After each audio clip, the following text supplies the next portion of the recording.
guys, welcome back to Is It Feminist? And today we're going to be discussing the Manic Pixie Dream Girl trope through the novel of John Green, Looking for Alaska. So just to give you guys some context in case you haven't written the book and if you haven't heard of the trope, I'm going to go off in a little hypothetical scenario, just stick with me. So imagine a bright girl that you know telling you a dream of hers. She wants to meet a guy and inspire him to change his life. So you're prancing into his existence with your childlike appearance, your brightly dyed hair, your unusual fashion choices, your overall attractiveness. She will embarrass him in public, she will lead him into some really scandalous shenanigans, so you'll perhaps inspire him to do a prank, to sing in the rain, to dance, to just live life. He'll become through that way the man that he was always meant to be. And all she really had to do was be her quirky, gorgeous self. Pretty soon, he'll basically be in love with her because how can you not be with a person that truly inspired you to reach the true version of yourself? But then she will just leave and fade off into the sunset because she will have achieved her life's purpose, which is to help a guy reach his potential and just stop and smoke the roses once in a while. And then, aren't you propelled to ask her, what about your potential? What about what you want? Aren't you sad that you're just playing a supporting role in someone else's life? She will just look at you weirdly, as if she cannot truly comprehend what you're saying, and then her eyes will just slide away. That narrative in a nutshell was used in order to make you guys understand what the Manic Pixie Dream Girl is meant to be. It was defined by a critic named Nathan Rabin in 2007 in a review of the movie Elizabethtown, and she has two main features. She's an attractive girl with an eccentric personality, and she functions as the catalyst for the protagonist's own growth. She remains a static character herself and has no story arc of her own. So Alaska Young, one of the characters from John Green's novel Looking for Alaska, is often viewed as a blueprint for the Manic Pixie Dream Girl. Looking for Alaska follows the story of Miles, who goes to his father's alma mater. It's Culver Creek, and it's a boarding school. He settles into his new surroundings, and he wows his new roommate by the fact that he is able to recall the dying words of famous people. He supposedly is committed to seeking the great perhaps, which is the potential of who he can be, but he fails to put himself out there. He is waiting for something to happen to him. And then enter Alaska. She's fun, she's challenging, she's unpredictable, she's refreshing, and she's set on winning an ongoing prank war. In page 14, the colony tells Miles to meet Alaska at her door. And Miles describes the moment as the hottest girl in all of human history was standing before me in a cut-off jeans and a peach tank top. How do you guys feel about that statement? I mean, I think it's really tough to have a female character come in and be like first and foremost described solely for her appearance, you know, for what she's wearing, and like only to ever hear about her thoughts, feelings, her intellectual abilities later on. And like it makes sense in theory, you know, the first time you see someone, that's really all you can grasp is just their exterior. It's particularly off-putting in this description because he goes into so much detail about like what she's wearing, how hot she is, and I feel like for me as a woman, it's troubling to think that like the people who are coming across me are like making all of these judgments and assumptions or just like feelings about like how I look, and they're like perceiving me in an inherently sexual way. And it's like difficult to think that like that's the only box I exist in. Yes, it certainly kind of rings our alarm bells, doesn't it? Because we are being over-sexualized by the sheer virtue of us existing. And Alaska truly confirms that. And she actually says to Miles and Chip, who is also the colonel, that's his name, about how she was groped by a childhood friend over the summer, and she presents it as a very funny story. So it is very clear that because of her sex appeal, Alaska is often viewed as just an attractive person and nothing else. She is the heart of the school, and she does have a boyfriend, Jake, although the other boys at school don't really seem to mind. So we establish that Alaska is beautiful and is the desirable female within the school. So we have the first proponent of the Manic Pixie Dream Girl. So if we've established that already, like in Miles' eyes, Alaska is something to be admired, right? But does he feel something deeper, as if like she's meant to change him in any way or like be his muse? As I told you guys earlier, Miles has come to seek the great perhaps, this vague kind of carpe diem notion that he is searching for his potential and the infinite possibilities in front of him, right? So Alaska for him kind of transcends his physical form, becomes the encapsulation of everything that's meant to be. She takes him by the hand, she makes him smoke for the first time. She gives him sexual advice about how to handle his newfound girlfriend that he temporarily has for a while.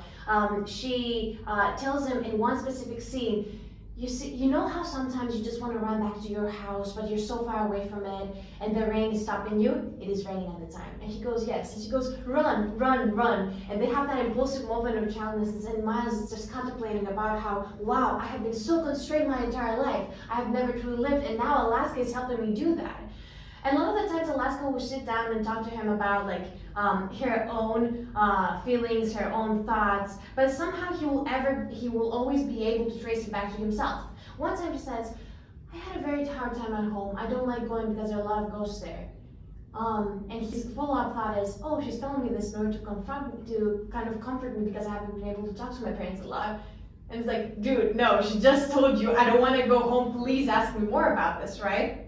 So Alaska kind of becomes in Miles' mind his own plot device about how to reach this destination that he's truly looking for, right? And furthermore, Alaska kind of has that not like other girls aspect. She drinks, she likes beer, she likes football, she likes going out, she's like bigger than life persona, right? So everything that is meant to be there is there. But doesn't that trouble you? Yeah, I was gonna say, I think that what I'm having trouble with is that all we're seeing about Alaska is through the eyes of Miles. It's saying about what she means to him, how he views her. It's definitely his gaze that has taken over our perspective throughout the book. And so this, may sound a little bit out there, but it kind of makes sense for her scenes and her behavior and how we view her to be in relation to him just because he's the narrator. So should we be questioning him or as a narrator, or think that what he says may not be really capturing who she is at her core? I'm wondering about that. So the way that I thought about this is thinking about the spotlight effect in psychology, right? Which basically says that as humans we're predisposed to kind of think that everyone around us is acting as if they want to transfer a message over to us and as if they're paying attention to us all the time. I think that Miles' fatal flaw is kind of his self-centeredness, because as I mentioned earlier, he just traces everything back to himself. For example, another quote that's really interesting to me is, there's always suffering, Pudge. Homework or malaria or having a boyfriend who lives far away when there's a good-looking boy lying next to you. And last words were playing in my head as they formed my first confirmation that she fought her attraction towards me. That's the internal monologue of Miles.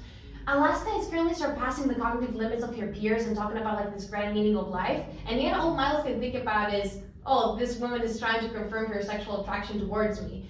I think that he kind of dismisses every single element of her personality that just tries to shine through. And he is a typical boy, a teenager if you may, who just thinks that the world revolves around him. Is he aware of this? I think that, is he clueless, or does he understand about his perspective and his self-centeredness? He eventually does come to realize that for some reason he viewed Alaska as his very personal grade perhaps, and he doesn't acknowledge this directly in the book, but it's all through other characters that we truly come to see it. For example, the colonel says to him, all that matters is that you and your precious fantasy for Alaska to be together and have this goddamn secret affair, whether leaving Jake for you living happily ever after. That's all that matters. And Alaska herself is tragically aware of that fact. She asks, don't you know who you love, Pudge? You love the girl who makes you laugh and sews you board and drinks wine with you. You don't love the crazy sullen bitch. To which he thinks there was something to that, truth be told. It's very shocking that Miles truly fails to see who Alaska is, and only the other characters kind of bring this attention. At the end, there's this great monologue where he talks about, Alaska changed me, Alaska this, Alaska that. But the other characters are the ones that pointed out, but he himself says, oh, I'm just a flawed person. I misinterpreted this. But Alaska truly was a present for me. So yes and no, I think, is the reaction. What did John Green intend did he intend for this kind of dissonance to be exposed? Actually, I have a clip that I would like to show you guys right now about what he says from a YouTube video. I knew when I was writing that story that I wanted to write a story about a girl who was very mysterious to the boy she loved. I didn't, in truth, want her to be as mysterious as teenagers especially tend to read her. I mean, I thought that readers would be conscious from fairly early on that there was a lot of distance between the way Pudge was imagining this girl and the way that she kind of saw herself, and I tried to reveal that in the narrative. Is that a Manic Pixie Dream Girl? Well, I mean, she's certainly being viewed as a Manic Pixie Dream Girl by the person who has access to the narrative, but at the same time, like, I was hoping that there would be little ways in which it would be clear that she was more kind of complicated and troubled than she was letting on. So as you can see, even John Green meant for Alaska to be perceived as kind of this passive person that Miles just fails to see the complexity of. She has some mental illnesses that I described throughout the text. The book itself is centered between the two aspects of before and after, which is Alaska's death. She dies tragical death, as revealed later. It was her mother's death.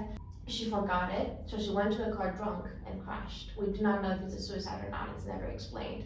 So Alaska is truly troubled. She doesn't even tell the guys that she is struggling with that until page 199, after she is extremely drunk. And when they ask her, why didn't you ever tell us? She says, it never came up. There's a lot more to her, and it is exposed through the text. And her self-destructive behavior is an indicator of that. She drinks, she smokes, she has a fake ID. Those are not signs of a person who truly wants to grasp onto life. And we get another glimpse of who Alaska truly is. She's a raging feminist. It says, you will not impose the male paradigm on me, which is her favorite phrase. She chose the name Alaska for herself because it was the biggest state that she could see, and she wanted to be bigger than life. And she explicitly says that there's so much to do: cigarettes to smoke, sex to have, swings to swing on. I have more time for reading when I'm old and boring. She wants to live her life and definitely not be defined by someone else. So her own character does come to life within the text.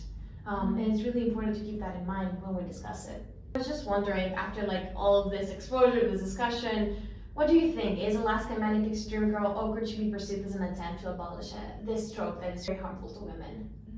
Well, I think even though John Green maybe intended to do something special and kind of subvert the Manic Pixie Dream Girl trope, most people would just perceive it as the trope itself, because I remember I read it a long time ago and I thought that something was off. I don't think what John Green intended really was conveyed to me, and through a lot of the evidence that you've shown, I feel like people would likely just read the book, accept it as face value, and then this trope would just be deeper ingrained into their perception and their culture.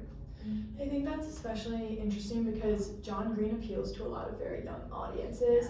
So especially like when I was reading his books at like 12 and 13, I didn't have the like vocabulary to even know what a Manic Pixie Dream Girl was. So you see this like girl who is like from the narrator's perspective, which is sort of what we take on as the reader. She's objectified and she really only serves to like impact my life, the narrator's life. So it's like hard to identify that John Green is really being critical. The conclusion that I came up to my own contemplation is that John Green should be more aware of who his demographic is. The book itself does not paint Alaska as a Manic Pixie Dream Girl. It's actually a subversion of the trope, but as we discussed in our earlier episode, sometimes the intent is not what comes off to the audience. So I'm a very strong defender of Alaska. I think I will always have, because it was one of the characters that I identified with as a child, but for all the wrong reasons, if I'm being honest. But I do think that there's something to be said about making your intentions stated more clearly. And even though within the feminist theory movement, we could use Alaska to say, this is how you should show Manic Pixie Dream Girls in order to view them as something more than the main character, perhaps the age demographic of 12, 13, 14-year-olds is not the place to do that. So, is it feminist? I think that we've concluded yes for intentions, no for the audience. True. Yeah.